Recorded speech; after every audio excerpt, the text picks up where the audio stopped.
ശരീരത്തിന്റെ ഭക്ഷണത്തിന്റെ കാര്യത്തിൽ ആവശ്യത്തിലേറെ ശ്രദ്ധിക്കുന്നവരാണ് നമ്മളിൽ പലരും. എന്നാൽ ആത്മാവിന്റെ ഭക്ഷണത്തിന്റെ കാര്യത്തിൽ പലപ്പോഴും നമ്മൾ അശ്രദ്ധരുമാണ്. യഥാർത്ഥ വിശ്വാസി അവന്റെ തടിയുടെ ഭക്ഷണത്തെക്കാൾ ആത്മാവിന്റെ ഭക്ഷണത്തിന് വില കൽപ്പിക്കുന്നവനാവണം. ഈ മജ്ലിസുന്നൂറും അനുബന്ധ അദ്കാറുകളൊക്കെയും ആത്മാവിന്റെ പ്രധാനപ്പെട്ട ഭക്ഷണങ്ങളാണ്.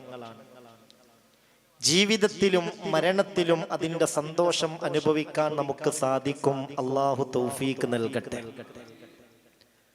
മഹാന്മാരായ അസ്ഹാബുൽ ബദറുമായി അഭേദ്യമായ ബന്ധമുണ്ടാക്കിയവർക്ക് മരണത്തിന്റെ ഘട്ടത്തിൽ പൂർണ്ണമായും അതിന്റെ സന്തോഷം അനുഭവിച്ച് മരിക്കാൻ കഴിയും.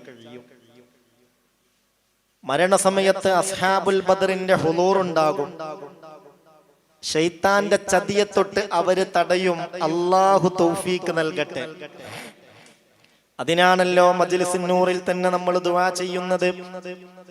തഹമൗതദ് കൂട്ടിടും ഇബ്ലീസ് കോസിനെ കാട്ടിടും നേരം ലഈനവനാട്ടുവാൻ ബദരീങ്ങളാൽ തുണ റബ്ബനാ. ഇലാഹായ റബ്ബേ, മരണത്തിന്റെ സമയം വല്ലാത്തൊരു സമയമാണ്. ദാഹിച്ച് തൊണ്ട വരണ്ട് പ്രയാസപ്പെടുന്ന സമയത്ത് പിശാച് വെള്ളവുമായി കടന്നു വന്ന് നമ്മുടെ ഹിദായത്ത് തെറ്റിക്കാനുള്ള ഏറ്റവും വലിയ ശ്രമം നടത്തുന്ന സമയം. അള്ളാഹു രക്ഷപ്പെടുത്തട്ടെ.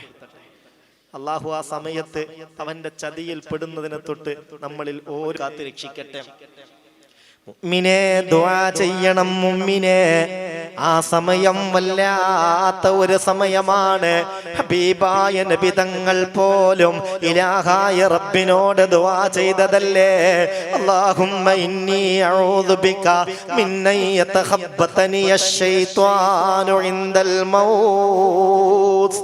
അല്ലാഹ്, മരണത്തിന്റെ സമയത്ത് ശൈത്താൻ എന്നിൽ ആധിപത്യം ചെലുത്തുന്നതിനെ തൊട്ട് നിന്നോട് ഞാൻ കാവൽ തേടുന്നു എന്ന് അഷ്റഫുൽ ഖൽഖ് മുത്ത് മുഹമ്മദ് മുസ്തഫ. സഹോദരാ, മുത്തുനബി പോലും ഇലാഹായ റബ്ബിനോട് പൈശാചികാധിപത്യത്തിൽ നിന്ന് കാവൽ ചോദിച്ചെങ്കിൽ ഈ ആഖിറുസ്സമാന്റെ ചണ്ടികളായ നമ്മളുടെ അവസ്ഥ എന്താ? അല്ലാഹു ആ സമയത്ത് ശൈത്താന്റെ ചതിയിൽ നിന്ന് രക്ഷപ്പെട്ട് അത്യുച്ചത്തിൽ ലാ ഇലാഹ ഇല്ലല്ലാഹ് ചൊല്ലി സ്വർഗം കണ്ട് അന്ത്യശ്വാസം വലിക്കുന്നവരിൽ നമ്മൾ പെടുത്തി തരട്ടെ. അതിനെല്ലാം ഉപകരിക്കും അസ്ഹാബുൽ ബദറിനെ കൂടെ നിർത്തിയാൽ. മരിച്ചു കഴിഞ്ഞാൽ പിന്നെ നമുക്ക് നമ്മളല്ലേ ഉണ്ടാകൂ, നമ്മൾ ഈ ചെയ്ത നന്മകളല്ലേ കൂടെ ഉണ്ടാകൂ. മയ്യത്തങ്ങ് എടുക്കുന്ന സമയത്ത് വീട്ടിൽ ഭാര്യ ഉണ്ടെങ്കിൽ ഭാര്യ നെഞ്ചത്തടിച്ച് കരയും, കരച്ചിലൊക്കെ ഉണ്ടാവും. പക്ഷെ ശരിയാ, ഭാര്യ പറയണെന്താ? എന്താ ഇപ്പൊ ഭാര്യന്റെ പ്രശ്നം? മയ്യത്ത് കുളിപ്പിച്ചു, കഫൻ ചെയ്തു, വീട്ടിന്റെ മുറ്റത്ത് കൊണ്ടുവന്ന് വെച്ചു. പള്ളിയിൽ നിന്ന് ഉസ്താദുമാരെത്തി, എല്ലാവരും എത്തി. അൽ ഫാത്തിഹ, ഫാത്തിഹ ഓതി, യാസീൻ ഓതി, ദുആ ചെയ്തിട്ട് മയ്യത്തതാ വീട്ടിന്റെ മുന്നിൽ നിന്നെടുക്കുകയാണ്. ആ സമയത്ത് വീട്ടിന്റെ ഉള്ളിൽ കൂട്ടക്കരച്ചിലാണ്. ഭാര്യ കരയുന്നുണ്ട്. പക്ഷേ ആ ഭാര്യ കരയുന്നത് എന്തിനാണെന്ന് ചിന്തിച്ചിട്ടുണ്ടോ? എന്താ ഭാര്യ പറയുന്നത്? പഠിച്ചോനെ റബ്ബേ, എന്റെ ഭർത്താവിന്റെ മയ്യത്താണല്ലോ കൊണ്ടുപോകുന്നത്. ആ മനുഷ്യൻ ആദ്യ രാത്രി ഇനി ആസന്നമാകുന്ന രാത്രിയാണല്ലോ റബ്ബേ. എന്റെ ഭർത്താവിന് ആരാണ് പഠിച്ചോനെ ഖബറിലുള്ളത്? ഇത് പറഞ്ഞിട്ടാണോ ഭാര്യയുടെ കരച്ചില്?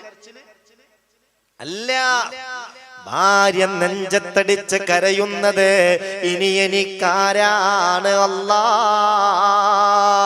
എന്റെ ഭർത്താവിന്റെ മയ്യത്തല്ലേ കൊണ്ടുപോകുന്നത്, ഇനി എനിക്കാരാണെന്ന് സങ്കടപ്പെട്ടാണ് ഭാര്യയുടെ കരച്ചിൽ. വഖൽഫി കരീമാതുൻ അലയ്യ ബവാകിയ വഫീഹിന്ന ഉമ്മിയോ ശഖീഖി വഇത്രതി യുനാദൂന خلف النعش من لا يجيبهم وقد كنت في الدنيا سريع الإجابة. മയ്യത്ത് കൊണ്ടുപോകും, അങ്ങനെ കരച്ചിലുണ്ടാവും. മക്കൾ കരയും. മക്കളെ പ്രശ്നം എന്താണെന്നറിയോ? പഠിച്ചോനെ എന്റെ വാപ്പ പോയല്ലോ, ഇനി എനിക്കാരാ റബ്ബേ, ഞങ്ങൾക്കാരാ പഠിച്ചോനെ. ഓരോരുത്തർക്കും അവനാന്റെ കാര്യത്തിലാണ് പ്രശ്നം. നമുക്ക് രക്ഷ വേണമെങ്കിൽ നമ്മൾ ചെയ്ത അമലുകളാണ് കൂടെയുണ്ടാവുന്നത്. അതുകൊണ്ട് ഇത്തരത്തിലുള്ള നന്മകളിലൊക്കെ നമ്മൾ വ്യാപൃതരാവണം. അതിന് അല്ലാഹു തൗഫീക്ക് നൽകട്ടെ. അലസമായ ജീവിതം ഉപേക്ഷിക്കണം. ദുനിയാവിന്റെ പളപളപ്പിൽ മതിമറന്ന് മുന്നോട്ട് പോകുന്നത് അവസാനിപ്പിക്കണം. ദുനിയാവല്ല യഥാർത്ഥ ജീവിതം. യഥാർത്ഥ ജീവിതം ആഖിറമാണെന്ന ബോധമുണ്ടാകണം. സഹോദര സഹോദരി ശ്രദ്ധിക്കണേ. അതാണ് കാര്യങ്ങളിൽ ഏറ്റവും പ്രധാനപ്പെട്ട കാര്യം. വൽ ആഖിറത്തു ഖൈറും വഅബ്ഖാ, എന്നെന്നും നിലനിൽക്കുന്നതും ഏറ്റവും ഖൈറുള്ളതും ആഖിറമാണെന്ന ഒരു ചിന്ത അതുണ്ടെങ്കിലേ നമുക്ക് രക്ഷപ്പെടാൻ കഴിയൂ. അതാണ് വഹയിന്റെ സത്ത്, അതാണ് വഹയിന്റെ എസൻസ്, അതാണ് വഹയിന്റെ ഏകരൂപം. സഹാബികൾ ഒരിക്കൽ മുത്ത് റസൂലിന്റെ അടുത്തേക്ക് വന്നു. ഹബീബായ നബിയോട് ചോദിച്ചു, നബിയേ, ആദം നബി അലൈഹിസ്സലാത്തു വസ്സലാം മുതൽ നിങ്ങൾ വരെയുള്ള പ്രവാചകന്മാരെത്രയാണ്? ഈ പ്രവാചകർക്കൊക്കെയും വഹയി കിട്ടിയിട്ടുണ്ട്. എന്നാൽ സർവ പ്രവാചകർക്കും കിട്ടിയ വഹയിന്റെ ആകത്തുക എന്താണ്? അതിന്റെ സത്തെന്താണ്? ഇത് ചോദിച്ചപ്പോൾ മുത്തുനബിക്ക് മറുപടിയില്ല. എന്താ ചോദ്യം? ആദം നബി മുതൽ നിങ്ങൾ വരെയുള്ള നബിമാർക്ക് അള്ളാഹു ഒരുപാട് വഹയികൾ കൊടുത്തിട്ടുണ്ട്. ഒറ്റ വാക്കിൽ പറഞ്ഞാൽ ആ കൊടുത്തതിന്റെ എസൻസ്, അതിന്റെ സത്ത് എന്താന്ന് ചോദിച്ചാൽ എന്താ നബി അതിന്റെ മറുപടി? നിങ്ങൾ ഉൾപ്പെടെ കഴിഞ്ഞു പോയ പല പ്രവാചകർക്കും അള്ളാഹു വേദകൾ കൊടുത്തിട്ടില്ലേ? വേദഗ്രന്ഥങ്ങൾ കൊടുത്തിട്ടില്ലേ? അതിലൊക്കെയും പറഞ്ഞതിന്റെ ആകത്തുക എന്താണ് നബിയേ? റസൂലുള്ളാഹിക്ക് അങ്ങനെ സ്വന്തം മറുപടി പറയാൻ പറ്റൂലല്ലോ. റസൂലുള്ള മൗനിയായി. തസക്ക വദക്കറ സ്മ റബ്ബിഹി ഫസല്ലാ ബൽ തുഅ്സിറൂനൽ ഹയാത്തദ് ദുനിയാ വൽ ആഖിറതു ഖൈറുൻ വഅബ്ഖാ ഇന്ന ഹാദാ മൂസാ. സഹാബത്തിന്റെ സംശയത്തിന് മറുപടി, അത് അഫ്ലഹ മൻ തസക്ക, തന്റെ ആത്മാവിനെ ആര് സംസ്കരിച്ചോ അവര് വിജയിച്ചു. വദക്കറ സ്മ റബ്ബിഹി ഫസല്ലാ, അതിനു വേണ്ടി ദിക്ർ ചൊല്ലി, അതിനു വേണ്ടി സ്വലാത്ത് ചൊല്ലി, നിസ്കാരത്തിന്റെ കാര്യത്തിൽ ശ്രദ്ധിച്ചു, സക്കാത്തിന്റെ കാര്യത്തിൽ ശ്രദ്ധിച്ചു. അങ്ങനെ അമലുമായി ബന്ധപ്പെട്ട് ആത്മാവിനെ സംസ്കരിച്ച് മുന്നോട്ട് പോയവർ വിജയിച്ചു. അവർക്കാണ് വിജയം. പക്ഷെ നിങ്ങൾ ബൽ തുഅ്സിറൂനൽ ഹയാത്തദ് ദുനിയാ, നിങ്ങൾക്ക് പറ്റിയ പ്രശ്നം എന്താണെന്നറിയോ? നിങ്ങൾ ആഖിറത്തേക്കാൾ ദുനിയാവിനെ തെരഞ്ഞെടുത്തു എന്നുള്ളതാണ് പ്രശ്നം. ആഖിറത്തിന്റെ സുഖ സൗകര്യങ്ങളെക്കാൾ ദുനിയാവിന്റെ സുഖ സൗകര്യങ്ങളെ നിങ്ങൾ തെരഞ്ഞെടുത്തു. അവിടെ പലപ്പോഴും നിങ്ങൾക്ക് ഹലാലും ഹറാമും പ്രശ്നമായില്ല, നിങ്ങളതിന്റെ പിന്നാലെ കൂടി. എന്നാൽ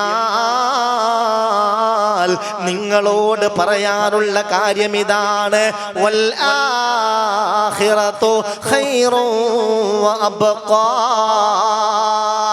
എന്നെന്നും നിലനിൽക്കുന്നതും ഏറ്റവും ഖൈറുള്ളതും ആഖിറാണ് കേട്ടോ. ഇന്നഹാദാ, ഈ പറഞ്ഞതാണ് ലഫി സുഹുഫിൽ ഊല, കഴിഞ്ഞു പോയ വേദഗ്രന്ഥങ്ങളിലൊക്കെയുള്ളത്.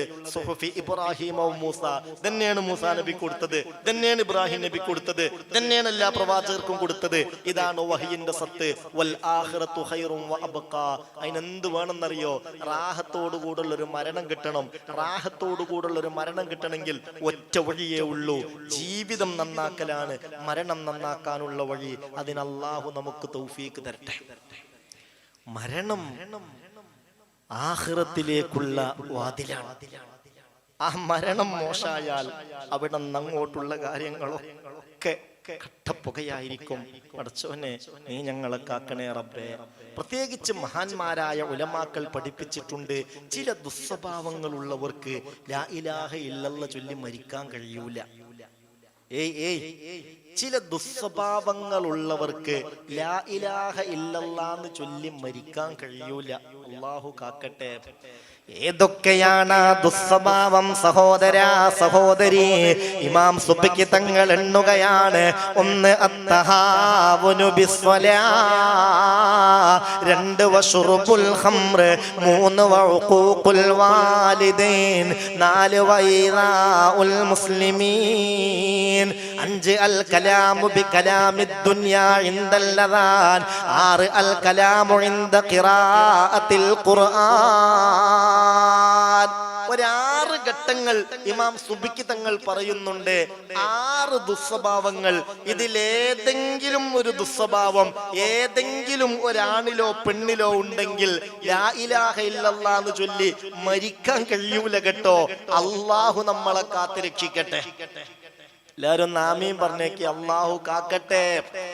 ഏതാണ് 6 ദുസ്വഭാവം? അതിലൊന്ന് അത്തഹാവുനു ബിസ്വലാ, അത് നിസ്കാരത്തിന്റെ കാര്യത്തിൽ നിസാരത പുലർത്തലാ. ഓരോരുത്തരും ശ്രദ്ധിക്കണം. നിസ്കാരം നിർബന്ധാന്നുള്ള വിവരമില്ലാത്തവരൊന്നും ഈ കൂട്ടത്തിലില്ല. ആ വഴല് ഞങ്ങളോട് പറയണ്ടെന്ന് ചിന്തിക്കണ്ട.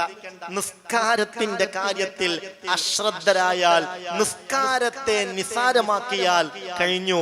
അവന് ലാ ഇലാഹ ഇല്ലല്ലാഹ് എന്ന് ചൊല്ലി മരിക്കാൻ കഴിയൂല. പടച്ച റബ്ബ് നമ്മളെ കാക്കട്ടെ.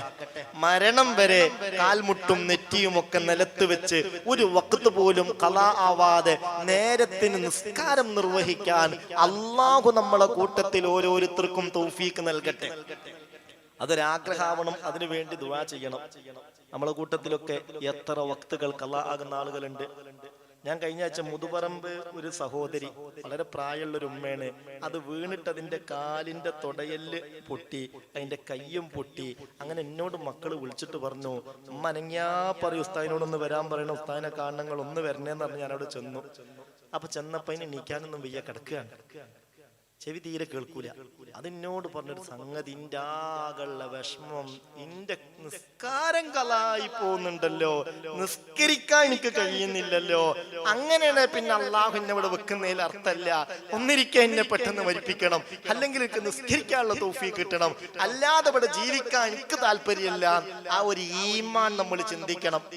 ആഫിയത്തുള്ള സമയത്ത് അതൊക്കെ നഷ്ടപ്പെടുത്തുന്നവർ, ഒരൊറ്റ വഖ്ത് നിസ്കാരം ഒരാൾ മനഃപൂർവ്വം ഒഴിവാക്കിയാൽ അവന്റെ പേര് നരകത്തിന്റെ കവാടത്തിന്റെ മേൽ രേഖപ്പെടുത്തപ്പെടുമെന്ന് അഷ്റഫുൽ ഖൽഖ് മുഹമ്മദ് മുസ്തഫ. എന്തേ പറഞ്ഞത്? ഒരു വഖ്ത് നിസ്കാരം അത് പോട്ടെന്ന് വിചാരിച്ചാണ്ട് ഒഴിവാക്കി. ഇന്നിന്നോട് മഞ്ചേരിയിൽ ക്ലാസ്സിന് വന്ന ഒരു സഹോദരി വിങ്ങിപ്പൊട്ടി കരഞ്ഞിട്ട് പറഞ്ഞു, എന്റെ മകനെ ഞാനൊരു ശരീഅത്ത് കോളേജിൽ കൊണ്ടുപോയാക്കി. അങ്ങനെ 2 കൊല്ലം അവൻ അവിടെ പഠിച്ചു. ഇപ്പോൾ അത് മതിയാക്കി വീട്ടിൽ വന്നിട്ടുണ്ട്. വീട്ടിൽ വല്ലാത്തൊരു ശല്യാണ് അവനെ കൊണ്ട്. നിസ്കരിക്കൂല.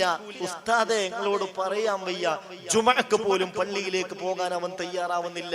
നിസ്കാരത്തിന്റെ കാര്യമൊക്കെ പറയുമ്പോഴത്തേക്ക് അവൻ വല്ലാതെ ദേഷ്യം പിടിക്കുകയാണ്. അല്ലാഹുവേ, എന്ത് നാശത്തിലാ പെട്ടത് റബ്ബിനെ അറിയൂ. അല്ലാഹു കാത്തുരക്ഷിക്കട്ടെ. ഒരു വഖ്ത് മനഃപൂർവ്വമായിട്ട് ഒഴിവാക്കിയാൽ അതോടുകൂടെ നരകത്തിന്റെ കവാടത്തിന്റെ മേൽ അവന്റെ പേരെഴുതി വെക്കും. ഹബീബായ നബി തങ്ങൾ പറഞ്ഞതാണ്, മൻ തറക സ്വലാത മുതഅമ്മിദാ, ഒരാൾ ഒരു വഖ്ത് നിസ്കാരം മനഃപൂർവ്വം അങ്ങ് ഒഴിവാക്കിയാൽ കതബല്ലാഹു ഇസ്മഹു അലാ ബാബിന്നാർ, അവന്റെ പേര് നരകത്തിന്റെ കവാടത്തിന്റെ മേൽ ജല്ല ജലാലായ അല്ലാഹു എഴുതി വെക്കുന്നതാണ്. എന്താ നരകത്തിന്റെ കവാടത്തിന്റെ മേൽ പേര് വന്നാലുള്ള പ്രശ്നം? സഹോദരാ സഹോദരി, ഒരാളുടെ പേര് നരകത്തിന്റെ കവാടത്തിന്റെ മേൽ വന്നു കഴിഞ്ഞാൽ അത് മായാതെ സ്വർഗം കിട്ടൂല കേട്ടോ. അല്ലാഹു നമ്മളെ കാക്കട്ടെ. ഇന്ന് സുബ്ഹി ഖളാ ആയവർ ഒരു പക്ഷേ ഈ കൂട്ടത്തിലുണ്ടാവും. ഇന്ന് ളുഹ്ർ നിസ്കാരം ഖളാ ആയവർ ഒരു പക്ഷേ ഈ കൂട്ടത്തിൽ ഉണ്ടാവാം. ഇന്ന് അസ്ർ നിസ്കരിക്കാത്തവർ ഒരു പക്ഷേ ഈ കൂട്ടത്തിൽ ഉണ്ടാവാം. ഞാൻ നിങ്ങളോട് പറയാണ്, എന്തുകൊണ്ട് കളിച്ചാലും നിസ്കാരം കൊണ്ട് കളിക്കരുത്. അത് അള്ളാനെ അവഗണിക്കലാണ്, അത് അള്ളാനെ നിന്ദിക്കലാണ്. പ്രിയപ്പെട്ട യുവാക്കളെ, സഹോദരങ്ങളെ, പൊന്നുമക്കളെ, നിസ്കരിച്ചോ എന്ന് വാപ്പിയമ്മയും ചോദിക്കാൻ നിൽക്കണ്ട. സമയമായാൽ നമ്മൾ നിസ്കരിക്കണം. ഇത് മുത്തുനബിക്ക് അള്ളാഹു നേരിട്ട് കൊടുത്ത സമ്മാനല്ലേ. നോമ്പ് അങ്ങനെയാണോ? സക്കാത്ത് അങ്ങനെയാണോ? ഹജ്ജ് അങ്ങനെയാണോ? മറ്റേതെങ്കിലും അമൽ അങ്ങനെയാണോ? മറ്റൊരു അമലും അങ്ങനല്ല. ഇത് അള്ളാന്റെ ഹബീബിനെ അള്ളാന്റെ ഹളറത്തിലേക്ക് കൊണ്ടുപോയി അള്ളാഹു നേരിട്ട് കൊടുത്ത ഹദിയയാണ്.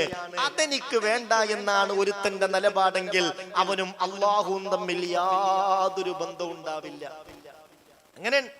സറൈത മിൻ ഹറമിൻ ലൈലൻ ഇലാ ഹറമി കമാ സറൽ ബദ്റു ഫീ ദാജിം മിനൽ ഉലമി ചൊല്ലി മൗലായ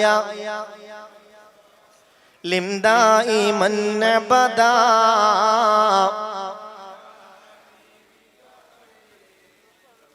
وبت ترقى إلى أن نلت منزلة من قاب قوسين لم تدرك ولم ترمي مولاي صلي وسلم على حبيبك خير الخلق كلهم. കാര്യോട് ഞാൻ പറഞ്ഞുതരാം. ഈ നിസ്കാരത്തിന്റെ കാര്യത്തിൽ ശ്രദ്ധിക്കാത്ത ആളുകൾക്ക് മറ്റുള്ള തെറ്റുകൾ ചെയ്യാതിരിക്കാൻ കഴിയൂല. ഇന്ന സ്വലാത്ത തൻഹാ അനിൽ ഫഹ്ശാഇ വൽ മുൻകർ. നിസ്കാരം കറക്റ്റായോ ആ നിസ്കാരം തന്നെ നമ്മൾ നിയന്ത്രിക്കും. മറ്റുള്ള തിന്മകളിൽ നിന്ന്, തെമ്മാടിത്തരങ്ങളിൽ നിന്ന് ആ നിസ്കാരം തടഞ്ഞു നിർത്തും എന്ന് വിശുദ്ധ ഖുർആൻ. നിസ്കരിച്ചിട്ടില്ലെങ്കിലോ നിസ്കാരം നമ്മളെ ശപിക്കും. ആ ശാപമേറ്റിട്ട് പല തരത്തിലുള്ള തെറ്റുകളിലേക്ക് നമ്മൾ എത്തിപ്പെടും. റസൂലുള്ളാന്റെ കാലഘട്ടത്തിൽ ഒരു പെണ്ണ് മദീനയിലെ അങ്ങാടിയിൽ വന്നിട്ട് പരിസരബോധം പോലും മറന്ന രൂപത്തിൽ ഇങ്ങനെ ശബ്ദം ഉണ്ടാക്കി വിളിച്ചു പറഞ്ഞു, ഏയ് ദല്ലൂനി അലൻ നബി, ദല്ലൂനി അലൻ നബി, ദല്ലൂനി അലൻ നബി. എവിടെ മുഹമ്മദ് നബി, എവിടെ മുഹമ്മദ് നബി, എവിടെ മുഹമ്മദ് നബി. അങ്ങാടിയിൽ നിന്ന് ആൾക്കൂട്ടത്തിൽ വെച്ച് ആണുങ്ങൾ കേൾക്കുമെന്നുള്ളൊരു ലജ്ജയുമില്ലാതെ അത്യുച്ചത്തിൽ ഒരു പെണ്ണിങ്ങനെ വിളിച്ചു ചോദിച്ചപ്പോൾ സഹാബികൾ വേഗം മുത്തുനബിയുടെ അടുത്ത് വന്നിട്ട് പറഞ്ഞു, നബിയെ ഏതാന്നറിയൂല, ഒരു പെണ്ണുണ്ട്, നിങ്ങൾ അന്വേഷിക്കുന്നു. അത്യുച്ചത്തിലാണ് അന്വേഷിക്കുന്നത്.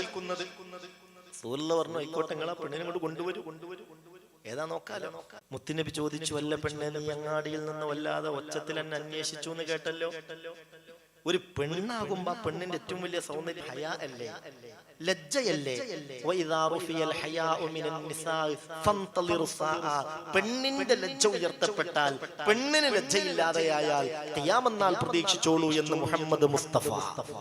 പെണ്ണിന്റെ ലജ്ജ നഷ്ടപ്പെടുന്നത് ആഖിറുസ്സമാന്റെ അലാമത്താണ്. നീ എന്തേ അങ്ങാടിയിൽ നിന്ന് ഇങ്ങനെ ശബ്ദത്തിൽ എന്നെ അന്വേഷിച്ചു എന്ന് കേട്ടല്ലോ, എന്താ വിഷയം? അപ്പോഴത്തേക്കാ സഹോദരി കരയാൻ തുടങ്ങി. മുത്തുനബി ചോദിച്ചു, എന്താണ് പെണ്ണെ നിന്റെ പ്രശ്നം? ആ പെണ്ണ് പറഞ്ഞു, നബിയേ, ശബ്ദമുയർത്തി നിങ്ങളെ ഞാൻ അന്വേഷിച്ചു എന്നത് ശരിയാണ്. അതിന്റെ കാരണം എന്തെന്നറിയുമോ? മാനസികമായി എന്നെ വല്ലാതെ അലട്ടുന്ന ചില പ്രശ്നങ്ങളുണ്ട്. നിങ്ങളോടനന്ന് പറഞ്ഞ് എന്റെ സംശയം തീർത്താൽ എനിക്ക് സമാധാനം കിട്ടുമല്ലോ. അതുകൊണ്ട് നിങ്ങളെ കാണാനുള്ള തിടുക്കം കൊണ്ട് അന്വേഷിച്ചു പോയതാണ്. ഹബീബായ നബി ചോദിച്ചു, എന്താ പെണ്ണെ നിന്റെ പ്രശ്നം പറയൂ. ആ സമയത്താബോ ഗാബ അന്നീ സൗജി ഫസനൈതു യാ റസൂലല്ലാഹ് فجاءني ولد من الزنا فألقيت الولد في دن من الخل ثم حتى مات ثم بعته يا رسول الله. കേൾക്കണം, ശ്രദ്ധിക്കണം.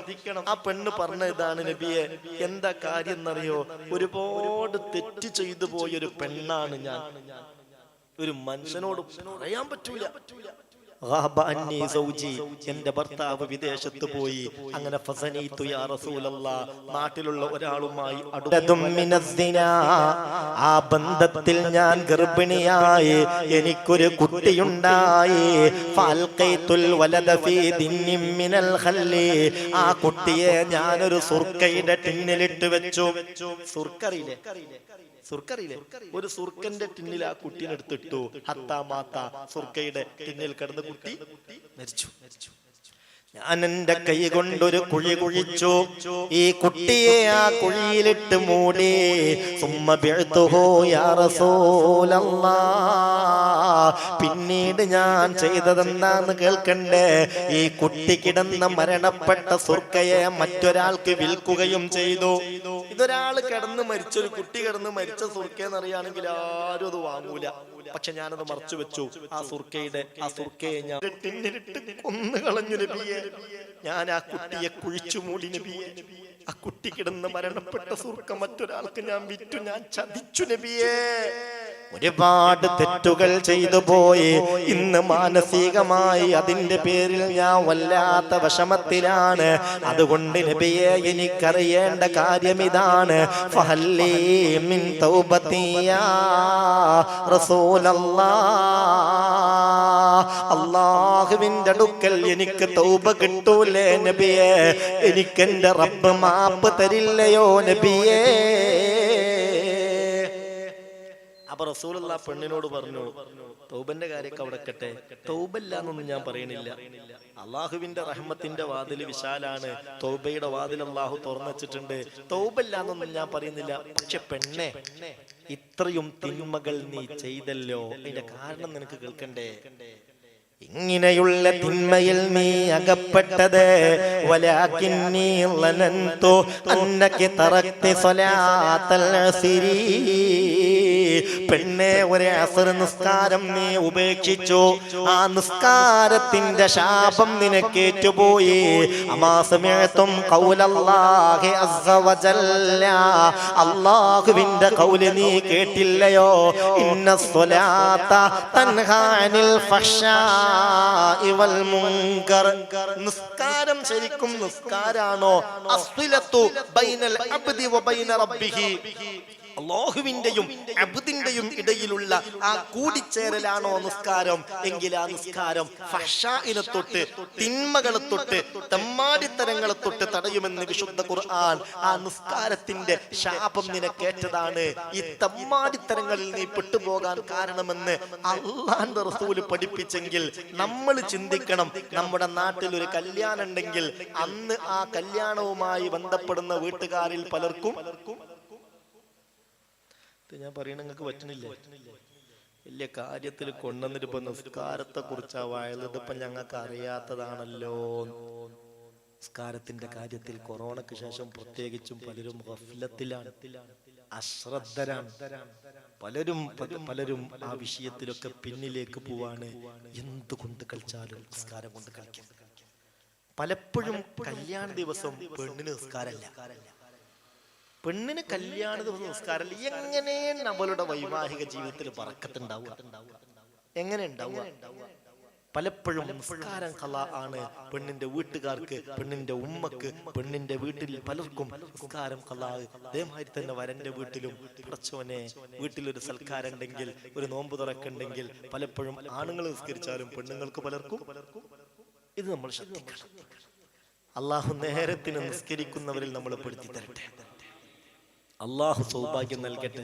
വീട്ടിൽ പ്രായപൂർത്തിയായിട്ട് നിസ്കരിക്കാത്ത ഒരാണോ ഒരു പെണ്ണോ ഉണ്ടെങ്കിൽ, നിസ്കാരം നിർബന്ധമായിട്ടും നിസ്കരിക്കാത്തവരുണ്ടെങ്കിൽ, ആ വീട്ടിലുള്ള മൃഗങ്ങൾ പോലും വീട്ടുകാരെ ശപിച്ചുകൊണ്ടിരിക്കുമെന്ന് മുഹമ്മദ് മുസ്തഫ.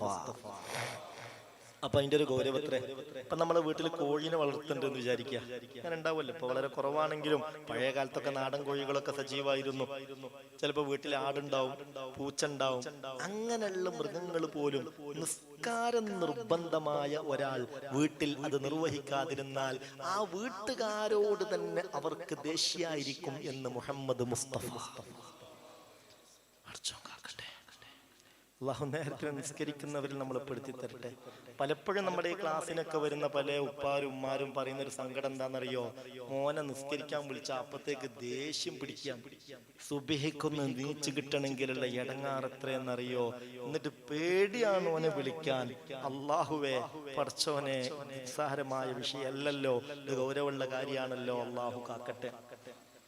ഖൈൽ ഇബ്നു അബീ ത്വാലിബ് തങ്ങൾ പറയുന്നുണ്ട്, ഹബീബായ നബിയുടെ കൂടെ ഞാൻ ഒരിക്കൽ യാത്ര പോവുകയാണ്. ഞാൻ ഇസ്ലാമിലേക്ക് കടന്നു വന്ന ആദ്യ കാലഘട്ടത്തിലാണ്. ആ ഘട്ടത്തിൽ ചില രംഗങ്ങൾ മുത്തുനബിയിൽ നിന്ന് ഞാൻ കണ്ടപ്പോൾ ഫസ്തഖറൽ ഇസ്ലാമു ഫീ ഖൽബി, എന്റെ ഹൃദയത്തിൽ ഇസ്ലാം ശരിക്കങ്ങ് ഉറച്ചു കിട്ടി. അതിലൊരു കാര്യം എന്താണെന്നറിയോ? അതായത് ഞാൻ ഇസ്ലാമിലേക്ക് കയറി വന്ന് വേണ്ടത്ര നബിയെ കുറിച്ച് വിശ്വാസം അങ്ങോട്ട് ഉറച്ചിട്ടില്ല. അപ്പോഴാണ് നബിയുടെ കൂടെ ഒരു യാത്ര പോകാൻ അവസരം കിട്ടി. ഫറഅയ്തു മിൻഹു സലാസത അഷ്യാ, 3 കാര്യങ്ങൾ നബിയിൽ നിന്ന് ആ യാത്രയിൽ ഞാൻ കണ്ടു.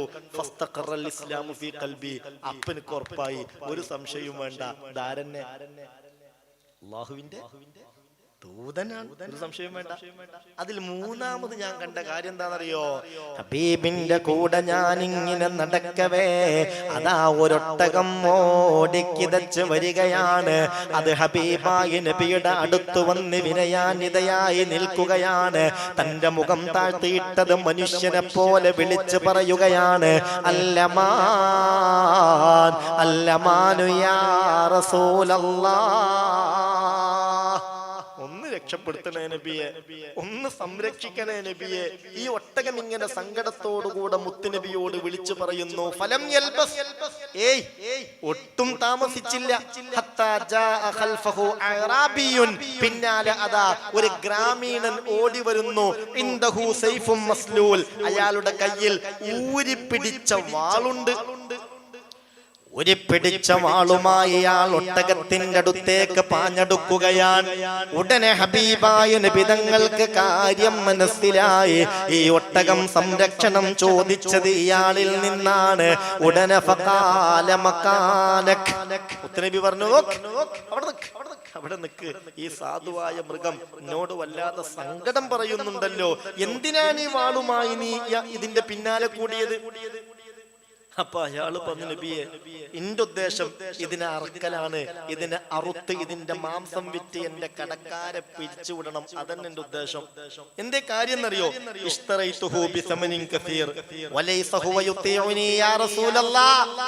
നബിയെ, ഞാൻ കുറെ ക്യാഷ് കൊടുത്തിട്ടാണ് ഇതിനെ വാങ്ങിയത്.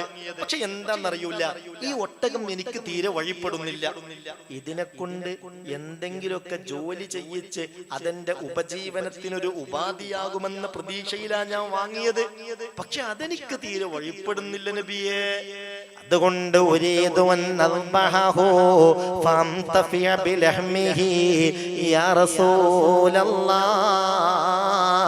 അതിനെ അറുത്തിട്ടതിന്റെ മാംസം വിൽക്കാനാണ് എന്റെ താല്പര്യം. അങ്ങ് എതിര് പറയരുതേ നബിയേ. അപ്പം മുത്തുനബി പറഞ്ഞു, ആയിക്കോട്ടെ, ശരി, ഞാൻ അതിനോടൊന്ന് ചോദിക്കട്ടെ, എന്താണത് നിനക്ക് വഴിപ്പെടാത്തതെന്ന്? എന്തെന്ന് നിനക്കത് വഴിപ്പെടാത്തത്? അത് എന്നോട് വന്നിട്ട് സംരക്ഷണം ചോദിച്ചതാണല്ലോ, അപ്പൊ എന്താ വഴിപ്പെടാത്തതെന്ന് ഞാനൊന്ന് ചോദിക്കട്ടെ. ഹബീബാ നബി തങ്ങൾ ആ ഒട്ടകത്തോട് ചോദിച്ചു, അല്ല, നിന്റെ ബാധ്യതയല്ലേ? മുത്തുനബി ചോദിക്കാണ്, നിന്റെ ബാധ്യതയല്ലേ നിന്റെ യജമാനന് വഴിപ്പെടേണ്ടത്? എത്ര മൃഗങ്ങൾ എന്തൊക്കെ സങ്കടങ്ങളുമായിട്ട് റസൂലുള്ളാഹിന്റെ അടുത്തേക്ക് വന്നിട്ടുണ്ട് എന്നാ. അതല്ലേ പറഞ്ഞത്, അന്നത്തെ നാൽക്കാലികൾക്കറിയാമായിരുന്നു ഇതൊരു സാധാരണ മനുഷ്യൻ. ഞാൻ പറഞ്ഞ മനസ്സിലായില്ലേ? അന്നത്തെ നാൽക്കാലികൾക്കറിയാമായിരുന്നു ഇതൊരു സാധാരണ മനുഷ്യനല്ല. ഇന്നെന്താണാവോ ചില ഇരുകാലികൾക്ക് അതറിയാതെ പോയത്. അള്ളാഹു നല്ല ബോധം കൊടുക്കട്ടെ. എത്ര മൃഗങ്ങൾ എന്തെല്ലാം സങ്കടങ്ങളായിട്ട് റസൂലുള്ളാഹിന്റെ അടുത്ത് വന്നിട്ടുണ്ട് എന്നാ. ഇഷ്ടം പോലെ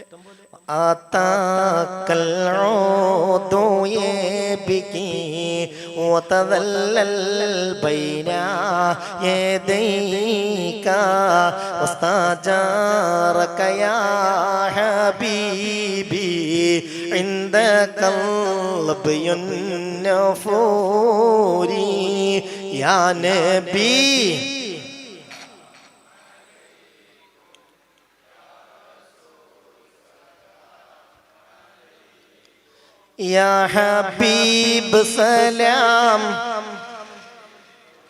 സ്വലവാത്തുല്ലാഹി അലൈക്കും. അപ്പൊ ഈ ഒട്ടകത്തോട് മുത്തുനബി ചോദിച്ചു, റേഞ്ച് കിട്ടിയില്ലല്ലോ, സംഗതി പറഞ്ഞില്ലല്ലോ. ഈ ഒട്ടകത്തോട് മുത്തുനബി ചോദിച്ചു, അല്ല ഇതെന്തു പറ്റി? നിന്റെ ബാധ്യതയല്ലേ നിന്റെ യജമാനന് വഴിപ്പെടേണ്ടത്? നീ വഴിപ്പെടാത്തത് കൊണ്ടല്ലേ അയാൾ നിന്നെ ആക്രമിക്കാൻ ഒരുങ്ങുന്നത്? അപ്പ ഒട്ടകം പറഞ്ഞൊരു മറുപടി ഉണ്ട്, നബിയെ,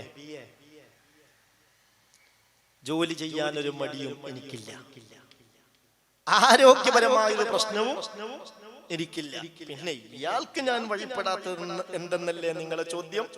നബിയെ, ഞാൻ ഇയാൾക്ക് വഴിപ്പെടാതിരിക്കാനുള്ള കാരണം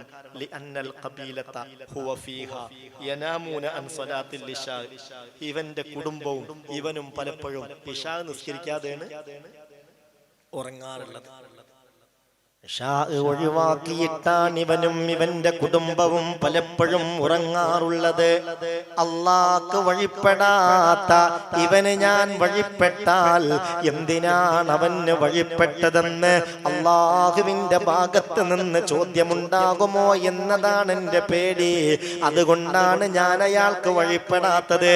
നബിയെ, അങ്ങയുടെ മുന്നിൽ വെച്ച് ഞാൻ സത്യം ചെയ്ത് പറയുകയാണ്, ലൗ ആഹദക അലാ يصليها عاهدتك على ألا أعصي.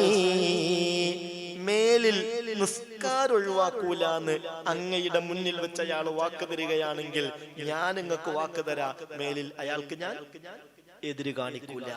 അപ്പം മുത്തുനബി പറഞ്ഞൊരു സംഗതി ഉണ്ട്, സഹാബികളെ നിങ്ങൾ അറിയണം, നമ്മുടെ വീട്ടിൽ നമ്മൾ വളർത്തുന്ന മൃഗങ്ങളാണെങ്കിൽ പോലും അല്ലാഹ്ക്ക് നമ്മൾ വഴിപ്പെടുന്നില്ലെങ്കിൽ അവര് നമ്മളെ ശപിച്ചുകൊണ്ടിരിക്കുമെന്ന് മുഹമ്മദ് മുസ്തഫ. കുറച്ച് മരണം വരെ ഓർമ്മയുള്ള കാലത്തോളം നിസ്കരിക്കാൻ തൗഫീഖ് തരട്ടെ. അതാണ് ഈമാനില്ലാത്ത മരണത്തിന് കാരണം. സൂഉൽ ഖാത്തിമയുണ്ടാവാനുള്ള ദുസ്വഭാവങ്ങളിൽ പെട്ടൊരു ദുസ്വഭാവമാണ് അത്തഹാവുനു ബിസ്വലാ. നിസ്കാരത്തിന്റെ കാര്യത്തിൽ നിസാരത പുലർത്തുക. പിന്നെയോ വശുറുബുൽ ഖംർ, ലഹരിയുടെ ഉപയോഗമാണ്, മദ്യത്തിന്റെ ഉപയോഗമാണ്. ആ ഉപയോഗമുള്ളവർക്ക് ലാ ഇലാഹ ഇല്ലല്ലാഹ് ചൊല്ലി മരിക്കാൻ കഴിയില്ല. പടച്ച റബ്ബ് കാക്കട്ടെ. ഇന്ന് ആൺമക്കളിൽ മാത്രമല്ല പെൺമക്കളിൽ പോലും ലഹരി വ്യാപിച്ച ഒരു കാലഘട്ടമാണെന്നത് നമ്മളെ ഏറെ വേദനിപ്പിക്കുന്നതാണ്. അല്ലാഹു കാക്കട്ടെ. 9ലും 10ലും +1നും +2വിനൊക്കെ പഠിക്കുന്ന ആൺകുട്ടികളുടെ കയ്യിൽ മാത്രമല്ല പെൺകുട്ടികളുടെ കയ്യിൽ പോലും മൈക്രോഗ്രാമിന് പോലും വലിയ വില വരുന്ന ലഹരികൾ ഇന്ന് പ്രിയപ്പെട്ടവരെ സമൂഹത്തിൽ വ്യാപകമായി കൊണ്ടിരിക്കുന്നു. അല്ലാഹു കാത്തുരക്ഷിക്കട്ടെ. എത്രയാണതിന്റെ ഒരു ഗൗരവം, എങ്ങനെ അത് നിസാരായിട്ട് കാണുക? മൻശരിബം മുസ്കിറമ്മാക്കാൻ എത്ര നിസാരമായ ലഹരിയാണെങ്കിലും ഒരാൾ അത് ഉപയോഗിച്ചു കഴിഞ്ഞാൽ ലം തുഖ്ബല്ലഹു സ്വലാത്തുൻ 40 യൗമ, 40 ദിവസം അവൻ അല്ലാഹുവുമായുള്ള ബന്ധമായിട്ടില്ലാതെയാകും. അവന്റെ നിസ്കാരം പോലും 40 ദിവസത്തേക്ക് അല്ലാഹു സ്വീകരിക്കൂല എന്ന് മുഹമ്മദ് മുസ്തഫ. പ്രിയപ്പെട്ട പൊന്നുമക്കളെ, ശ്രദ്ധിക്കണം. ഈ ചതിയിൽ നമ്മളെ പെടുത്താൻ പലരുമുണ്ടാകും. അവർക്കൊക്കെ പലതരത്തിലുള്ള ലക്ഷ്യങ്ങളാണ്. അവരുടെ ലക്ഷ്യം നമ്മളെ ഇതിന് അടിമകളാക്കലാണ്. അഥവാ നമ്മൾ ഇതിന് അടിമപ്പെട്ടു പോയാൽ പിന്നെ എത്ര പണവും എവിടെന്നും സംഘടിപ്പിച്ച് അത് ഉപയോഗിക്കാൻ നമുക്ക് താല്പര്യമുണ്ടാകും. അതിനുവേണ്ടി നമ്മൾ മത്സരിക്കും. ആ ഒരു തലത്തിലേക്ക് നമ്മൾ എത്തിച്ച് ഇതുകൊണ്ട് പണമുണ്ടാക്കണമെന്ന നിയ്യത്തുള്ള ലോബികൾ ഇവിടെ പ്രവർത്തിക്കുന്നുണ്ട്. ഇത് നമ്മൾ തിരിച്ചറിയണം. നമുക്ക് നഷ്ടപ്പെടുന്നത് നമ്മളെ ദുനിയാവും ആഖിറവുമാണ്. അല്ലാഹു കാത്തുരക്ഷിക്കട്ടെ. ഒരാള് ഏതെങ്കിലും ഒരു ലഹരിയായിട്ട് ഉപയോഗിച്ചാൽ അതോടുകൂടെ ഈ ഒരു കമീസ് എന്റെ തലയിലൂടെ ഞാൻ അങ്ങ് ഊരിയെടുക്കുന്നത് പോലെ അവന്റെ ഈമാൻ അവന്റെ ശരീരത്തിൽ നിന്ന് അല്ലാഹു ഊരിയെടുക്കുമെന്ന് മുഹമ്മദ് മുസ്തഫ. സല്ലല്ലാഹു അലൈഹി വസല്ലം ഇദാ സനൽ അബ്ദു ഔ ശരിബൽ ഖംർ, ഒരു മനുഷ്യൻ ഒരു അടിമ വ്യഭിചാര ബന്ധത്തിൽ ഏർപ്പെട്ടാൽ, ഔ ശരിബൽ ഖംർ, അല്ലെങ്കിൽ ലഹരി ഉപയോഗിച്ചാൽ, നസഅല്ലാഹു അൻഹുൽ ഈമാൻ, ഈമാൻ അയാളിൽ നിന്ന് അല്ലാഹു ഊരിയെടുക്കുന്നതാണ്. കമാ യഖ്ലഉ അഹദുകും ഖമീസഹു മിർ റഅസിഹി, നിങ്ങളിൽ ഒരാൾ അവന്റെ തലയിലൂടെ അവന്റെ ഖമീസ് ഊരിയെടുക്കുന്നത് പോലെ ഈമാൻ അല്ലാഹു ഊരിയെടുക്കുമെന്ന് ഹബീബായ മുഹമ്മദ് മുസ്തഫ സല്ലല്ലാഹു അലൈഹി വസല്ലം. പടച്ചോനെ, അപകടങ്ങളിലൊക്കെ പല മരണത്തിന്റെയും കാരണം തന്നെ തരിപ്പിലായിരുന്നു, വെള്ളത്തിലായിരുന്നു. അങ്ങനെയൊക്കെ എത്രയാണ് നടക്കുന്നത്. ആ നിലക്കൊക്കെ മരിച്ചാൽ അവന്റെ കാര്യം കട്ടപ്പുകയാണ്. അല്ലാഹു കാത്തുരക്ഷിക്കട്ടെ. പിന്നെ ഇതിലേക്കൊക്കെ ചെന്നെത്തുന്നതിൽ പ്രധാനപ്പെട്ട ഒരു പങ്ക് കൂട്ടുകെട്ടിനാണ്. പലപ്പോഴും ഈ തിന്മയിലേക്ക് ഒരാൾ കാലെടുത്ത് വെക്കുന്നത് അവന്റെ ഏതെങ്കിലും ഒരു കൂട്ടുകാരൻ വഴിയാകും, ഒരു കൂട്ടുകാരി വഴിയാകും. നമ്മൾ നമ്മുടെ കൂട്ടുകെട്ട് ഏറ്റവും നല്ല കൂട്ടുകെട്ടാക്കി മാറ്റണം. ഇങ്ങനെ നാശത്തിലേക്ക് നമ്മൾ എത്തിക്കുന്ന കൂട്ടുകാരനോ കൂട്ടുകാരിയോ നമുക്ക് വേണ്ട.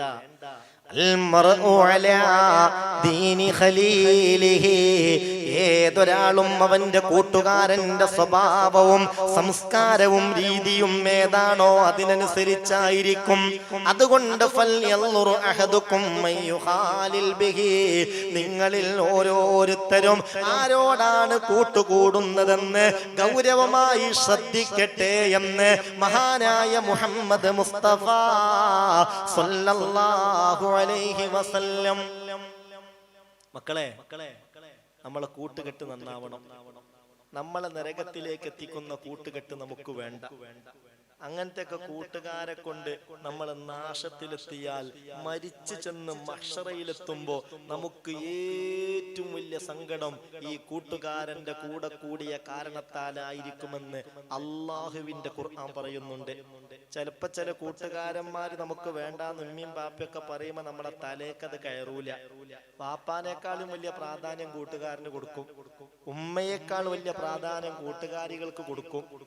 അവര് പറയുന്നതാണ് ശരിയെന്ന് ഇവന് തോന്നും, എന്നിട്ട് അതിന്റെ പിന്നാലെ കൂടും. അങ്ങനത്തെ കൂട്ടുകാരെ കൊണ്ട് പിഴച്ചവരാണ് നാളെ റബ്ബിന്റെ കോടതിയിൽ രണ്ട് കൈയും കടിച്ച് സങ്കടപ്പെട്ട് കരയുന്നത് എന്ന് അള്ളാഹുവിന്റെ ഖുർആൻ പറയുന്നത് ഒന്നോർക്കുന്നത് നല്ലതാണ്. ഞാനൊരായത്ത് നിങ്ങൾ കേൾപ്പിക്കാമെന്ന് ശ്രദ്ധിക്കണം. ആ ആയത്തിന്റെ അർത്ഥവും ഞാൻ പറഞ്ഞുതരാം, മനസ്സിലാക്കണം.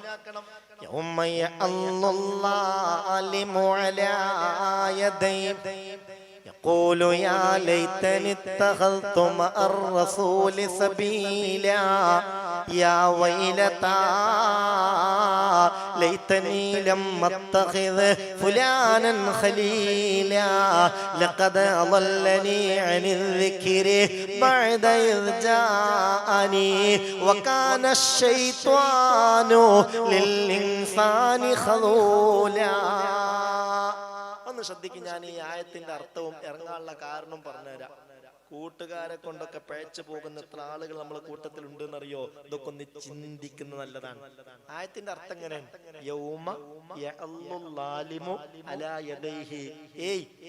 ഏതൊരു അക്രമിയും അവന്റെ രണ്ട് കൈക്കും മാറി മാറി കടിക്കുന്ന ദിവസം. മുഫസ്സിരീങ്ങൾ പറയുന്നുണ്ട്, കടിച്ചിട്ട് തൊലിയൊക്കെ കണ്ട് പൊട്ടും, നരമ്പൊക്കെ അറ്റുപോകും, രക്തം ഇങ്ങനെ ഇറ്റി വീഴുന്നുണ്ടാവും. എന്നാലും കടിയൊന്നും നിർത്തൂല.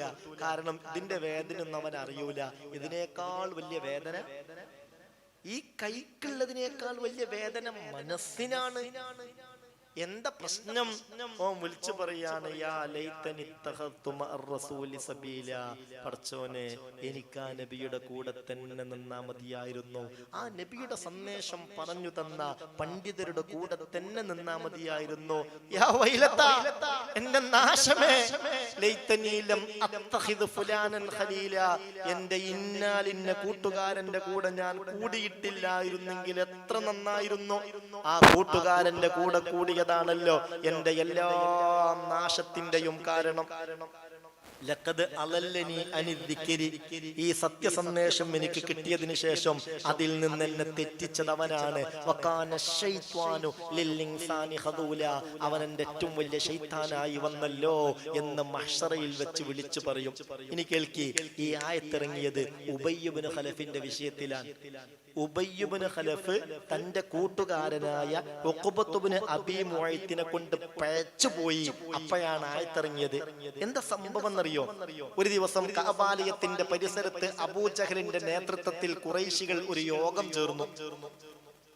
അബൂജഹൽ അവരോട് പറഞ്ഞു, പലപ്പോഴും മുഹമ്മദിനോട് ഈ പ്രബോധനത്തിൽ നിന്ന് പിന്മാറാൻ നമ്മൾ ആവശ്യപ്പെട്ടു.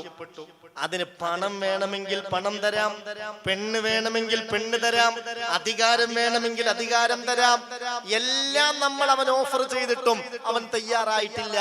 ഇനി അവന്റെ തല അറുത്തെടുത്തു കൊണ്ടുവരണം. നിങ്ങളെ കൂട്ടത്തിൽ ആരാണതിന് സന്നദ്ധനാവുക അവർക്ക് 100 ഒട്ടകം ഇനാം പ്രഖ്യാപിച്ചു.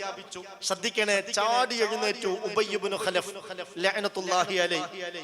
ഉബയ്യ് ഇബ്നു ഖലഫ് പറഞ്ഞു, മുഹമ്മദിന്റെ തല കൊണ്ടുവരുന്ന കാര്യം ഞാൻ ഏറ്റു. സദസ് സന്തോഷം കൊണ്ടാറാടി. ഫമാല ബഅ്ളുഹും ഇലാ ബഅ്ലിൻ, ചിലർ ചിലരിലേക്ക് അങ്ങ് ചാഞ്ഞുപോയി. എന്തുകൊണ്ട്? ഉബയ്യ് ഇബ്നു ഖലഫാണ് എഴുന്നേറ്റ് നിന്നിട്ട് മുഹമ്മദിന്റെ തല ഞാൻ കൊണ്ടുവരുമെന്ന് പറഞ്ഞത്. ഉബയ്യ് ഒരു കാര്യം പറഞ്ഞാൽ പറഞ്ഞതുപോലെ മനസ്സിലാവണില്ലേ? സ്പീഡ് കൂടിയോ? ഉബയ്യ് ഇബ്നു ഖലഫ് ഒരു കാര്യം പറഞ്ഞാൽ പറഞ്ഞതുപോലെ ചെയ്യും. എല്ലാവർക്കും സന്തോഷായി. ആ സദസ്സിൽ നിന്ന് തന്നെ വാളും ചുഴറ്റി ഉബയ്യ് ഇബ്നു ഖലഫ് ഇറങ്ങി.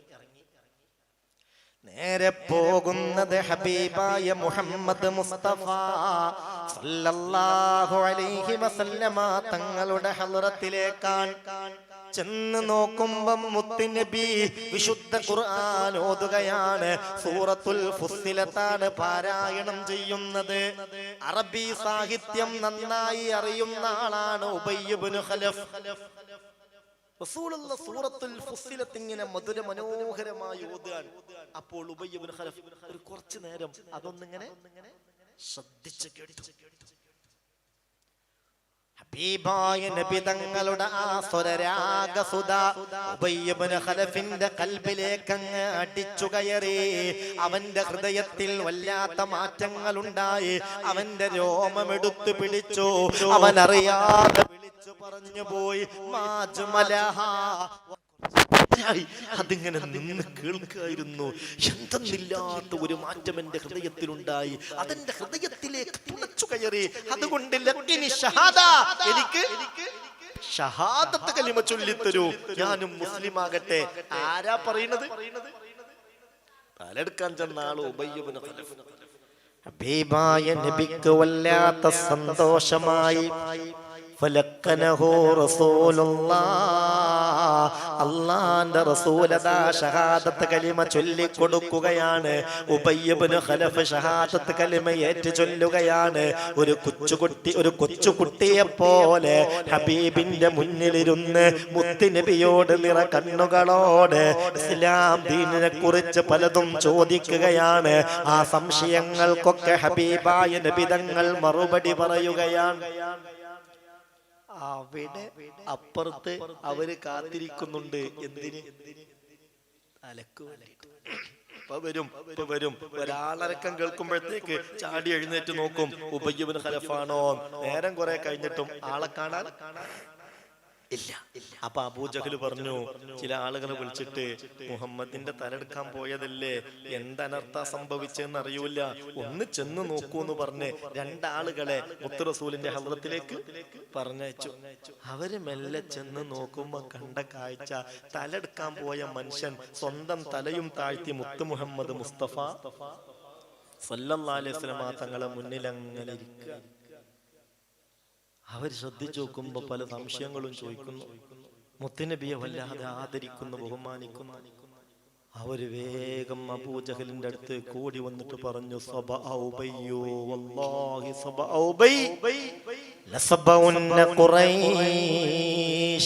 എന്താണ് ഉബയ്യ് ഇബ്നു ഖലഫിന് സംഭവിച്ചത്? ഉബയ്യ് മതം മാറിയിരിക്കുകയാണ്. ഉബയ്യ് മുഹമ്മദിന്റെ കൂടെ കൂടി ഇനി ആർക്കും തടഞ്ഞു വെക്കാൻ കഴിയാത്ത വിധം ഖുറൈശികളെല്ലാവരും മതം മാറുമല്ലോ. കാരണം മതം മാറിയത് ഉബയ്യാണ്. അവൻ നമ്മുടെ പ്രധാനപ്പെട്ട നേതാവാൻ. നീ ഒന്നും പറയണ്ട, ഇനി ഖുറൈശികളൊക്കെ മതം മാറും. ആകെ എല്ലാവരും സങ്കടത്തിലായി. കുറച്ചു നേരം കഴിഞ്ഞപ്പോ അബൂജഹൽ നല്ല ലീഡർഷിപ്പ് ഉള്ള ആളാ. അവൻ എഴുന്നേറ്റ് നിന്നിട്ട് പറഞ്ഞു, അങ്ങനെ സങ്കടപ്പെടുവൊന്നും വേണ്ട, നമുക്ക് പരിഹാരം ഉണ്ടാക്കാം. ഈ ഉബയ്യ് ഇബ്നു ഖലഫിന്റെ ഏറ്റവും അടുത്ത കൂട്ടുകാരനാണ് ഉഖബത്ത് ഇബ്നു അബീ മുഅയ്ത് ലഅനത്തുല്ലാഹി അലൈഹി. ആരാ ഉഖബ? ആരാണ് ഉഖബ എന്നറിയോ? റസൂലുള്ളാഹ് കഅബാലയത്തിന്റെ അടുത്ത് സുജൂദ് ചെയ്യുമ്പോ ഒട്ടകത്തിന്റെ ചീഞ്ഞളിഞ്ഞ കുടൽമാല ഹബീബിന്റെ പെരടിയിലിടാൻ ആസൂത്രണം ചെയ്ത് നേതൃത്വം കൊടുത്ത ആളാണ് ഉഖബത്ത് ഇബ്നു അബീ മുഅയ്ത്. അവൻ മുത്തുനബിയുടെ ബദ്ധവൈരിയാണ്, കഠിന വിരോധിയാണ്. അവനാവട്ടെ ഉബയ്യ് ഇബ്നു ഖലഫിന്റെ ഏറ്റവും അടുത്ത ചങ്കാന്നൊക്കെ പറയൂലേ, നമ്മള് ചങ്കാണോ വലങ്കയ്യാന്നൊക്കെ പറയൂലേ, എന്നതുപോലെ ഇവർ രണ്ടുപേരും അടുത്ത കൂട്ടുകാരാണ്. അബൂജഹൽ പറഞ്ഞു, നമുക്കൊരു കാര്യം ചെയ്യാം, ഉഖബയോട് പറയാം, ബാക്കി ഉഖബ കൈകാര്യം ചെയ്തോളും. അങ്ങനെ അബൂജഹലിന്റെ നേതൃത്വത്തിൽ ഒരു സംഘം ഉഖബയെയും അന്വേഷിച്ച് പോയി. ഉഖബന്റെ അടുക്കൽ ചെന്നിട്ട് ചോദിച്ചു, അല്ല നിങ്ങൾ വിവരമൊന്നും അറിഞ്ഞില്ലേ? എന്തേ കാര്യം? ഉബയ്യ് മതം മാറിയിട്ടുണ്ട്. നിങ്ങളുടെ വലങ്കയ്യായ ഉബയ്യ് ഇന്ന് മുഹമ്മദിന്റെ കൂടെയാണ്. ഇതങ്ങട്ട് കേൾക്കേണ്ട താമസം അവന് കലയിളകി. എന്നാൽ ഇന്ന് ഉബയ്യിന്റെ കഥ ഞാൻ കഴിക്കും. അവൻ വാളും ചുഴറ്റി നേരെ എവിടെയാണ് ഉബയ്യ് എന്ന് അന്വേഷിച്ച് മഹാനായ അഷ്റഫുൽ ഖൽഖ് മുത്ത് മുഹമ്മദ് മുസ്തഫ സല്ലല്ലാഹു അലൈഹി വസല്ലമ തങ്ങളെ ഹളറത്തിലേക്ക് ചെന്നു നോക്കുമ്പോ കണ്ട കാഴ്ച എന്താണെന്നറിയോ? ഉബയ്യ് ഇബ്നു ഖലഫ് റസൂലുള്ളാഹിന്റെ മുന്നിൽ വിനയാന്വിതനായി ഇരിക്കുകയാണ്. ഇവനാ സദസ്സിലേക്ക് കണ്ട് ചാടിയിട്ട് ചോദിച്ചു, അസബൗത യാ ഉബയ്യ്, എടാ ഉബയ്യേ നീ മതം മാറിയോ? എടാ നീ മുഹമ്മദിന്റെ കൂടെ കൂടിയോ? അങ്ങനെ ചില വാക്കുകൾ ഇവിടെ കേൾക്കുന്നുണ്ടല്ലോ. ഉബയ്യ് കൂട്ടുകാരന്റെ മുഖത്തേക്ക് നോക്കിയപ്പോൾ ഉബയ്യിന് ബോധ്യപ്പെട്ടു, കൂട്ടുകാരൻ വലിയ ചൂടിലാണ്. കൂട്ടുകാരനാകെ കലിയിളകിയിട്ടുണ്ട്. അതെ, ഞാനിപ്പോൾ മുഹമ്മദിന്റെ കൂടെയാണെന്ന് പറഞ്ഞാൽ ഈ കൂട്ടുകാരനുമായി തെറ്റേണ്ടി വരും, ഈ കൂട്ടുകാരനുമായുള്ള ബന്ധം ഒഴിവാക്കേണ്ടി വരും. അപ്പൊ കൂട്ടുകാരനെ വെറുപ്പിക്കാൻ വയ്യ. ഉബയ്യ് അവിടുന്ന് മെല്ലെ അങ്ങോട്ട് എഴുന്നേറ്റ് നിന്നിട്ട് പറഞ്ഞു, ഇല്ലല്ല, ഞാനങ്ങനെ മതം മാറുകയൊന്നും ചെയ്തിട്ടില്ല. ആര് പറഞ്ഞു ഞാൻ മതം മാറിയെന്ന്? വലാകിൻ മാല ഖൽബി ലമ്മാ സമീഅതു കലാമഹു മാല ഖൽബി. അവന്റെ ചില വചനങ്ങൾ കേട്ടപ്പോ എന്റെ മനസ്സൊന്ന് അങ്ങോട്ട് ചാഞ്ചാടി എന്നുള്ളത് ശരിയാണ്, അത് ശരിയാണ്. അല്ലാതെ ഞാൻ അങ്ങനെ മതം മാറുകയൊന്നും ചെയ്തിട്ടില്ല. എങ്ങനെ ഞാൻ മതം മാറും? എങ്ങനെ ഞാൻ ഈ മുഹമ്മദിന്റെ കൂടെ കൂടും? ഇന്നഹു കാദിബുൻ, ഇന്നഹു സാഹിറുൻ, ഇന്നഹു ഷായിറുൻ, ഇന്നഹു കദ്ദാബുൻ, ഇന്നഹു കാഹിനുൻ. മുഹമ്മദ് ഒരു ജ്യോത്സ്യനല്ലേ, അവനൊരു മാരണപ്പണിക്കാരനല്ലേ, അവൻ കള്ളപ്രചാരകനല്ലേ, കളവ് പറഞ്ഞ് നടക്കുന്നവനല്ലേ, തോന്നിയ പാട്ടുപാടി നടക്കുന്നവനല്ലേ. അവന്റെ കൂടെ കൂടുകയോ? ഞാൻ മതം മാറിയിട്ടൊന്നുമില്ല. ആരെ തൃപ്തിപ്പെടുത്താൻ വേണ്ടി പറഞ്ഞു? നിങ്ങൾക്ക് മനസ്സിലായില്ലേ? കൂട്ടുകാരെ തൃപ്തിപ്പെടുത്താൻ വേണ്ടി നേരായിട്ട് പറഞ്ഞു. അപ്പൊ റസൂലുള്ളാഹിക്ക് ഭയങ്കര വിഷമം. കാരണം റസൂലുള്ളാഹി വലിയ പ്രതീക്ഷയിലായിരുന്നു. ഉബയ്യന്റെ കൂടെ നിന്നാൽ അനവധി ആളുകൾ കൂടെ വരും. ആ ഉബയ്യാണല്ലോ കൂട്ടുകാരനെ കണ്ടപ്പോ കൂട്ടുകാരനെ തൃപ്തിപ്പെടുത്താൻ വേണ്ടിയിട്ട് ഇങ്ങനെ ഒരു മലക്കം മറച്ചിൽ നടത്തിയത്. റസൂലുള്ളാഹി വല്ലാതെ വിഷമിച്ചിരിക്കുകയാണ്. അപ്പോഴാണ് മുഖറബായ മലക്ക് ജിബ്രീൽ അലൈഹിസ്സലാത്തു വസ്സലാം ഇറങ്ങി വന്ന് ഓതി കേൾപ്പിച്ചത്, യൗമയ അല്ലാഹു അലാ യദൈ يقول يا ليتني اتخذت مع الرسول سبيلا يا ويلتى ليتني لم اتخذ فلانا خليلا لقد أضلني عن الذكر بعد إذ جاءني وكان الشيطان للإنسان خذولا. ഏതൊരക്രമിയും മാറി മാറി കടിക്കുന്ന ദിവസം അലായദൈഹി രണ്ട് കൈക്കും. ലാലിം എന്ന് പറഞ്ഞാൽ അവിടെ കൂട്ടുകാരെ കൊണ്ട് പഴച്ചവർ എന്നാണ് അർത്ഥം. കൂട്ടുകാരെ തെരഞ്ഞെടുക്കുമ്പോൾ നല്ലോണം കരുതണം. നമ്മളെ നാശത്തിലേക്ക് എത്തിക്കുന്ന, അധാർമികതയിലേക്ക് നമ്മളെ എത്തിക്കുന്ന, ലഹരിയിലേക്ക് നമ്മളെ എത്തിക്കുന്ന, നമ്മളെ കൊണ്ട് നന്മക്ക് പകരം തിന്മ ചെയ്യിക്കുന്ന കൂട്ടുകാരന്മാർ അവര് തൽക്കാലം നമുക്കൊരു സന്തോഷാണെങ്കിലും എന്നേക്കും അവര് കണ്ണീരായിരിക്കും. മഅദല്ലാഹ്, അല്ലാഹു കാത്തുരക്ഷിക്കട്ടെ. അത് ശ്രദ്ധിക്കണം, അത് നമ്മൾ കരുതണം. മനിൽ മറയിലാത്തസൽ വസല്ലം ഖരീനിഹി വകുല്ലു ഖരീനിൻ ബിൽ മുഖാറാനി യഖ്തദീ അനിൽ മറയിലാത്തസൽ വസല്ലം ഖരീനിഹി വകുല്ലു ഖരീനിൻ ബിൽ മുഖാറാനി യഖ്തദീ. സഹോദരാ, ഒരാളെ കുറിച്ച് അറിയണമെന്ന് നിനക്ക് താല്പര്യമുണ്ടെങ്കിൽ, ഒരാളെ കുറിച്ച് അറിയണമെന്ന് നിനക്ക് താല്പര്യമുണ്ടെങ്കിൽ അവന്റെ കൂട്ടുകാരന്റെ സ്വഭാവം എന്തെന്ന് നോക്കിയാൽ മതി. അവന്റെ അടുത്ത കൂട്ടുകാരൻ എങ്ങനെ നോക്കിയാൽ മതി, എന്നാൽ അവന്റെ സ്വഭാവം മനസ്സിലാവും. അതുകൊണ്ട് ശ്രദ്ധിക്കണം. ലഹരിയിലേക്കൊക്കെ നമ്മളുടെ പ്രിയപ്പെട്ട മക്കൾ, ചെറുപ്പക്കാർ പലപ്പോഴും ചെന്നെത്തുന്നതിന്റെ പിന്നിൽ ഇങ്ങനെ ചില കൂട്ടുബന്ധങ്ങൾ ഉണ്ടാകും. മഅദല്ലാഹ്, അല്ലാഹു കാത്തുരക്ഷിക്കട്ടെ. ഏതെല്ലാം പേരിലാണെന്നതൊക്കെ റസൂലുള്ളാഹിന്റെ ഹദീസ് ശരിക്കും അന്വർത്ഥമാവാൻ റസൂലുള്ള പറഞ്ഞു, ലാ തദ്ഹബുൽ ലയാലി വൽ അയ്യാം ഹത്താ തശ്റബ ത്വായിഫത്തും മിൻ ഉമ്മത്തി അൽ ഖംറ യസുമ്മൂനഹാ ബിഗൈരി ഇസ്മിഹാ. എന്തൊരു ഹദീസാണ്! ലാ തദ്ഹബുൽ ലയാലി വൽ അയ്യാം, രാവും പകലും ഇവിടുന്ന് പോകില്ല, അവസാനിക്കില്ല. ഹത്താ തശ്റബ ത്വായിഫത്തും മിൻ ഉമ്മത്തി അൽ ഖംറ, എൻ്റെ ഉമ്മത്തിൽപ്പെട്ട ഒരു വിഭാഗം ലഹരി ഉപയോഗിക്കും. പക്ഷേ യസുമ്മൂനഹാ ബിഗൈരി ഇസ്മിഹാ, കള്ള് കഞ്ചാവ് എന്നുള്ള പേരൊന്നാവില്ല, പുതിയ പുതിയ പേരുകളിലായിരിക്കും അത് വരിക. LSG, ബെങ്ക്, ഹെറോയിൻ, സ്നോഹോയ്സ്, ജോയ് പൗഡർ, ആനന്ദപ്പൊടി, ആനമയക്കി, രജനി, ഹാൻസ്, പാൻപരാഗ്, പുതിയ പുതിയ പേരുകളിൽ സ്കൂളുകൾക്ക് മുന്നിലുള്ള പെട്ടിക്കടകളിൽ പോലും ഇന്ന് ലഭ്യമാകുന്ന ഒരു സാഹചര്യം.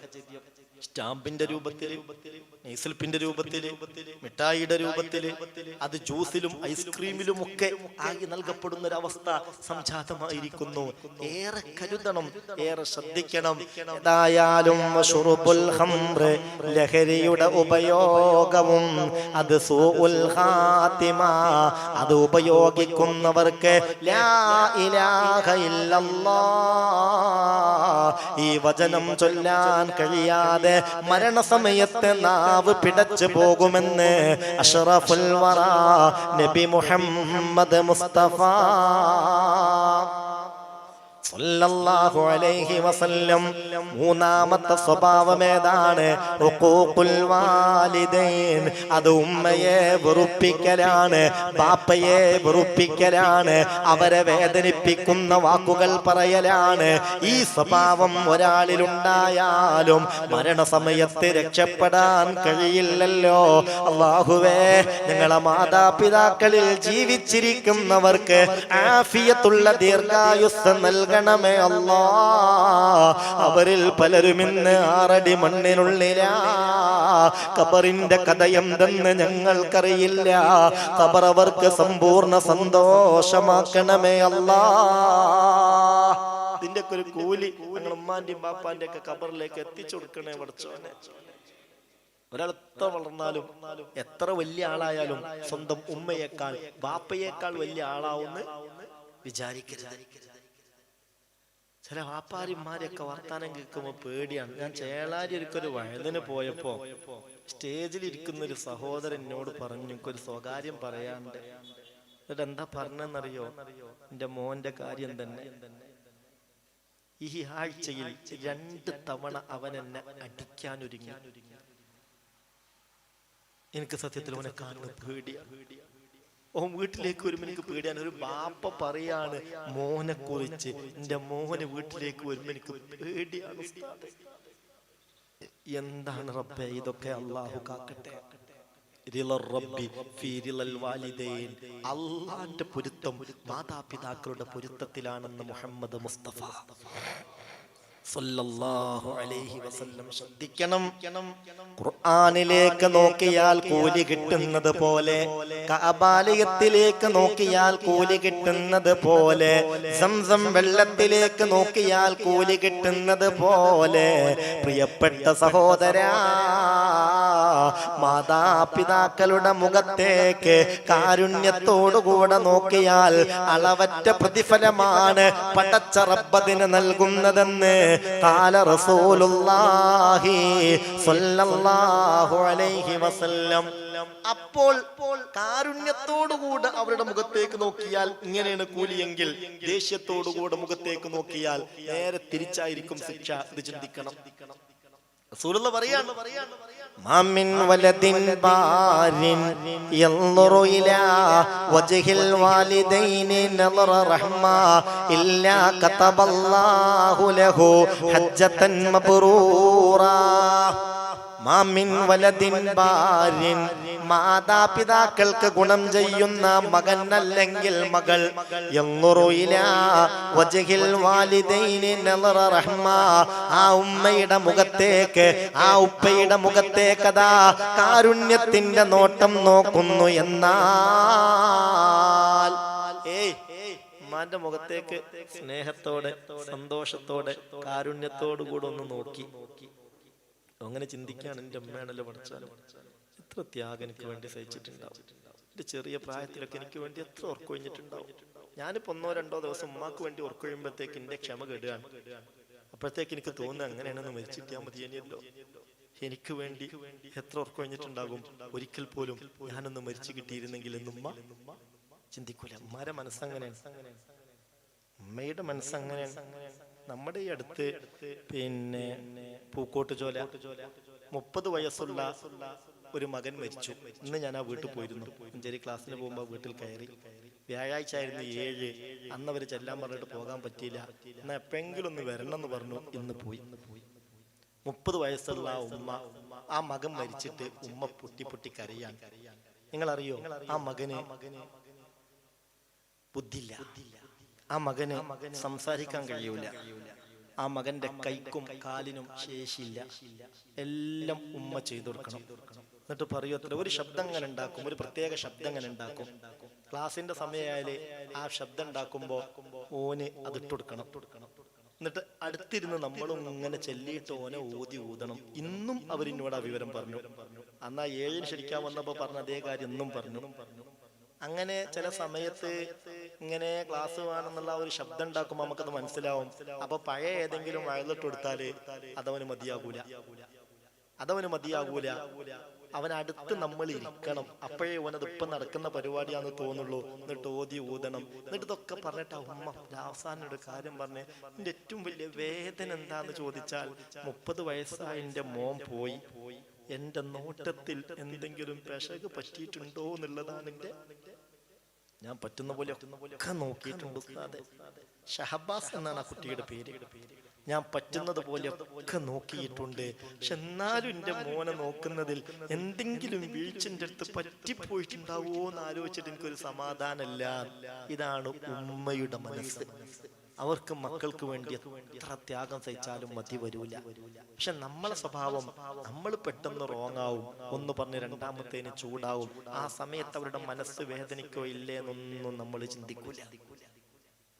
ആ ഉമ്മയുടെ മനസ്സറിഞ്ഞ് കാരുണ്യത്തോടുകൂടെ ഉമ്മാന്റെ മുഖത്തേക്കൊന്ന് നോക്കിയാൽ, നിന്റെ ഉപ്പയുടെ മുഖത്തേക്കൊന്ന് നോക്കിയാൽ, ഹബീബായ നബി തങ്ങൾ പറയുന്നുണ്ട്, ഖതബല്ലാഹു ലഹു ഹജ്ജതൻ മബ്റൂറ, അതിന് അല്ലാഹു സ്വീകാര്യോഗ്യമായ ഒരു ഹജ്ജിന്റെ പ്രതിഫലമാണ് നൽകുന്നത് എന്ന് അഷ്റഫുൽ ഖൽഖ് മുഹമ്മദ് മുസ്തഫ സല്ലല്ലാഹു അലൈഹി വസല്ലം. ഉമ്മയോട് ഗർഭാശയത്തിന് നിങ്ങൾക്ക് എത്ര വാടക വേണ്ടെന്ന് വെച്ച മക്കള് പോലും ഉണ്ട്. ഉമ്മാനോടൊരു മോൻ പറയാൻ പാടില്ലാത്ത ചില വർത്താനം പറഞ്ഞപ്പോ സഹി കെട്ടിട്ട് ഉമ്മ പറഞ്ഞു പോയി, ആയിക്കോട്ടടാ, നിന്റെ അടുത്ത് നിന്നത് കേൾക്കണം. അതിനാണല്ലോ 9 മാസം ഞാൻ നിന്നെ ഈ വയറ്റില് ചുമന്ന് നടന്നല്ലോ, നീ തന്നെ അത് പറയണം എന്ന് പറഞ്ഞപ്പോ എടുത്തേക്ക് മോന്റെ ചോദ്യം, വലിയ കാര്യമായി പോയി. 9 മാസങ്ങൾ എന്നെ ഒലത്തിയിട്ടുണ്ടെങ്കിൽ എന്താ നിങ്ങൾക്ക് അതിന് വാടക വേണ്ടത്? ഉമ്മാനോട് മോൻ ചോദിക്കാൻ 9 മാസങ്ങൾ എന്നെ ഒലത്തിയിട്ടുണ്ട്, എന്തെങ്ങൾക്ക് അതിന് വാടക വേണ്ടത്, ഇനി മേലല്ല വർത്താനം എന്നോട് പറയരുത്. എന്ത് വർത്താനാണ് പഠിച്ചോനെ അതൊക്കെ? എന്താണ് ഈ ഗർഭാശയത്തിന്റെ വില? എന്താണിത് തിരിച്ചറിയാത്തത്? നിങ്ങളറിയോ, ഒരിക്കൽ കഅബാലയത്തിന്റെ പരിസരത്ത് നിൽക്കുകയാണ് മഹാനായ അബ്ദുല്ലാഹി ഇബ്നു ഉമർ റളിയല്ലാഹു അൻഹുമ. ഒന്ന് റളിയല്ലാഹു അൻഹു ചൊല്ലിക്കോളൂ, ചില്ലറക്കാരനല്ല, മുത്ത് റസൂലിന് വലിയ ഇഷ്ടപ്പെട്ട സഹാബിയാണ് അബ്ദുല്ലാഹി ഇബ്നു ഉമർ റളിയല്ലാഹു അൻഹുമ. കഅബാലയത്തിന്റെ അടുത്ത് ഇങ്ങനെ നിൽക്കുകയാണ്. അപ്പോൾ ഒരു കാഴ്ച കണ്ടു. ഇമാം ബുഖാരി തങ്ങൾ അദബുൽ മുഫ്രദിൽ ഉദ്ധരിക്കുന്ന ഹദീസ. എന്താ കാഴ്ച എന്നറിയോ? അന്ന റജുലൻ യമാനിയൻ യതൂഫു ബിൽ ബൈത്തി യഹ്മിലു ഉമ്മഹു വറാഅ ലഹരിഹി. യമൻകാരനായ ഒരാള് തന്റെ ഉമ്മയെയും പുറത്തു ചുമന്നുകൊണ്ട് കഅബാലയം തവാഫ് ചെയ്യുകയാണ്. അത്യാവശ്യം തിക്കും തിരക്കൊക്കെ ഉള്ളൊരു സമയമാണ്. ഒറ്റക്ക് തവാഫ് ചെയ്യാൻ തന്നെ കുറച്ച് പ്രയാസമാണ്. ഫീ വഖ്തിൽ ലഹീറ, നല്ല ഉച്ച നേരാണ്. അപ്പൊ ഈ മനുഷ്യൻ നല്ല തടിയുള്ള ഉമ്മാനെയും ചുമന്നിങ്ങനെ തവാഫ് ചെയ്യാണ്, നല്ല ആവേശത്തിലാണ്. ഉമ്മ ഇടയ്ക്കിടയ്ക്ക് ചോദിക്കുന്നത് കേൾക്കുന്നുണ്ട്, മോനെ എന്നെ കൊണ്ട് എന്റെ കുട്ടിക്ക് ബുദ്ധിമുട്ടായോ, എന്റെ കുട്ടിക്ക് വിഷമായോ? അപ്പൊ അയാൾ മറുപടി പറയുന്നത് പാട്ടിലൂടെയാണ്. ഉമ്മ, നിങ്ങളെ കൊണ്ട് എനിക്ക് വിഷമോ?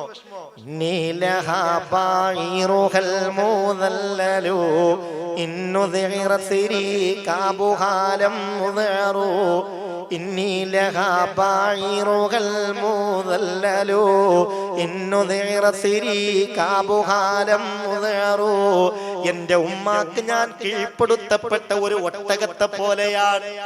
എനിക്കെന്റെ ഉമ്മയെ ചുമക്കുന്നതിൽ യാതൊരു പ്രയാസവും ഇല്ല. പക്ഷേ എന്റെ കാര്യത്തിൽ ഉമ്മാക്ക് ചില വിഷമങ്ങളുണ്ട്. നിങ്ങൾ വിഷമിക്കണ്ടമ്മ, ഇതൊക്കെ ഒരു സന്തോഷാണ്. ത്യാഗം സഹിച്ച് അയാൾ ആ ഉമ്മയെയും ചുമന്ന് തവാഫ് ചെയ്തു. അപ്പൊ ഇതിങ്ങനെ കൗതുകത്തോടുകൂടെ ഇബ്നു ഉമർ തങ്ങൾ നോക്കി നിൽക്കുക. ഇയാളത് കഴിഞ്ഞിട്ട് വേഗം ഇബ്നു ഉമർ തങ്ങളുടെ അടുക്കൽ വന്നിട്ട് ചോദിച്ചു, അല്ല ഇബ്നു ഉമർ തങ്ങളെ, അത്തറാനി ജസൈതുഹ, എന്താ നിങ്ങളുടെ അഭിപ്രായം? എന്റെ ഉമ്മയോടുള്ള ബാധ്യതയൊക്കെ ഞാൻ പൂർത്തീകരിച്ചില്ലേ ഇബ്നു ഉമർ തങ്ങളെ? അല്ല, നിങ്ങൾ വിചാരിച്ചോ ഞാൻ ഈ കഅബാലയം തവാഫ് ചെയ്യുന്ന ഘട്ടത്തിൽ മാത്രമാണ് എന്റെ ഉമ്മയെ ചുമന്നതെന്ന്? എന്റെ വീട് യമനിലാണ്. ഇടയ്ക്കിടയ്ക്ക് എന്റെ ഉമ്മ പറയാറുണ്ട്, പൊന്നുമോനെ എനിക്കൊന്ന് ഉംറക്ക് പോണല്ലടാ, എനിക്കൊന്ന് കഅബ കാണല്ലടാ, എപ്പോഴാ നീ എന്നെ കൊണ്ടുപോവുക? ഉമ്മയോട് ഞാൻ പറയും, ഞാനൊരു വാഹനത്തെ വാങ്ങാൻ ഉദ്ദേശിച്ചിട്ടുണ്ട്, ഒരു മൃഗത്തെ വാങ്ങുന്നുണ്ട്, അത് വാങ്ങിയാൽ ഉടനെ പോകാം എന്ന് പറഞ്ഞ് ആശ്വസിപ്പിക്കും. പക്ഷെ എനിക്കൊരു കാര്യം ബോധ്യപ്പെട്ടു, ഞാൻ വാഹനം വാങ്ങിയിട്ട് തൽക്കാലം ഉമ്മാനെ കൊണ്ടുപോകല് നടക്കൂല. അവസാനം ഞാൻ തീരുമാനിച്ചു, രണ്ടും കൽപ്പിച്ച് ഉമ്മയെ ചുമക്കാൻ തീരുമാനിച്ചു. ഇതേ അവസ്ഥയിൽ തന്നെ ഉമ്മ രോഗിയാണ്, നടക്കാൻ തീരെ കഴിയൂല. അങ്ങനെ ഞാൻ കുറച്ചു നേരം ഉമ്മയെ ചുമക്കും, കുറെ നേരം വിശ്രമിക്കും, പിന്നെയും ചുമക്കും, കുറെ നേരം വിശ്രമിക്കും. അൽഹംദുലില്ലാ, മാസങ്ങൾക്ക് മുമ്പ് പുറപ്പെട്ടതാണ്. ഏതായാലും ഇവിടെ എത്തിയല്ലോ, കഅബ കണ്ടല്ലോ, തവാഫ് ചെയ്തല്ലോ, സന്തോഷായി. ഇബ്നു ഉമർ തങ്ങളെ അത്തറാനി ജസൈതുഹാ, എന്റെ ഉമ്മയോടുള്ള ബാധ്യത ഞാൻ പൂർത്തീകരിച്ചില്ലയോ? എന്താ നിങ്ങളുടെ അഭിപ്രായം? അപ്പൊ ഇബ്നു ഉമർ തങ്ങൾ ഒരു മറുപടി കൊടുക്കുന്നുണ്ട്, സഹോദരാ, നിന്റെ ഉമ്മയോടുള്ള ബാധ്യത പൂർത്തീകരിച്ചോന്നോ?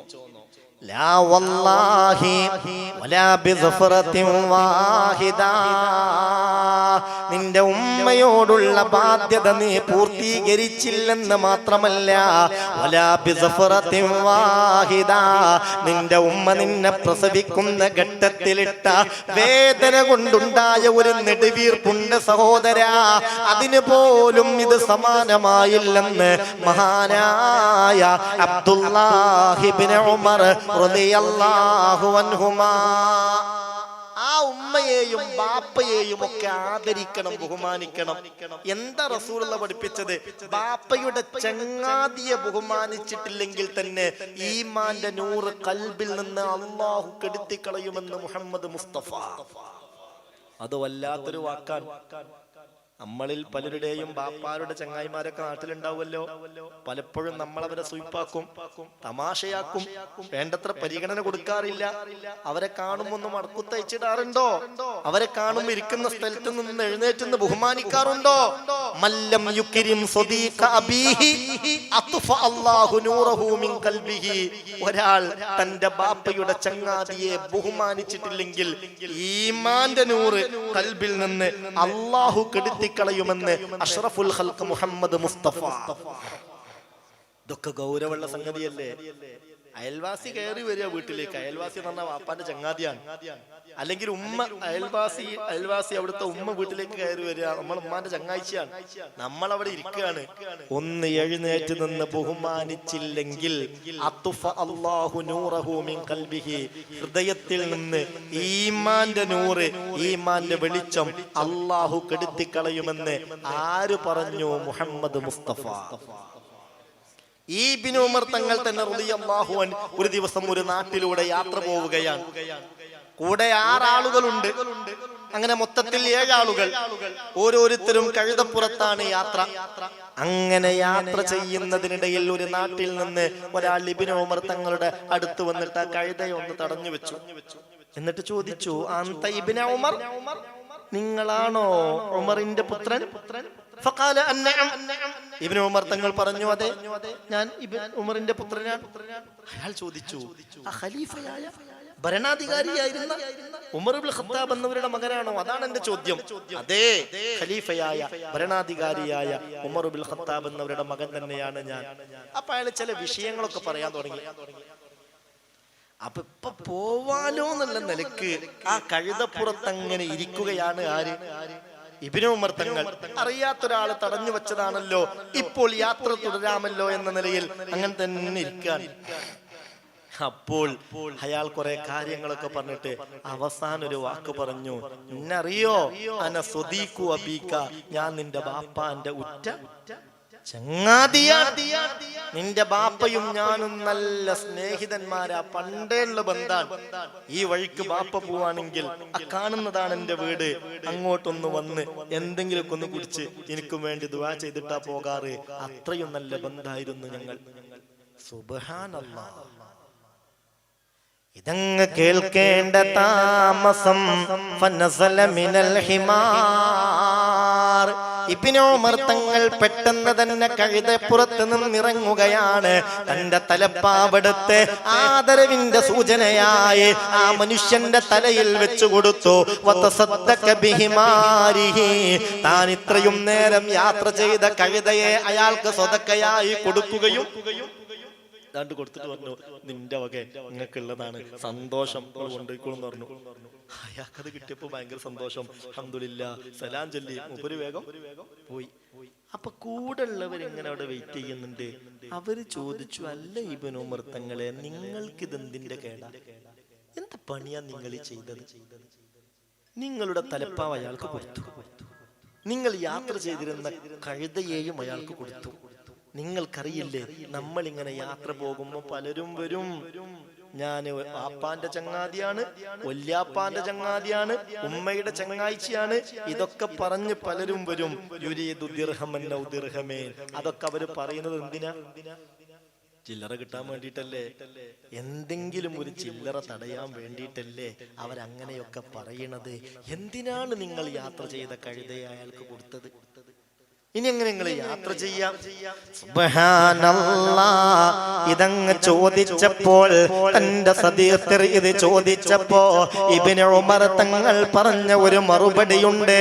അയാൾ എന്നോട് അന സ്വദീഖു അബീക്, ഞാൻ നിന്റെ ബാപ്പാന്റെ ചങ്ങാതിയാണെന്ന് പറഞ്ഞപ്പോ തദക്കർതു ഹദീസ റസൂലില്ലാഹ്, ഹബീബായ നബിയുടെ ഒരു ഹദീസ് ഞാൻ ഓർത്തു പോയി.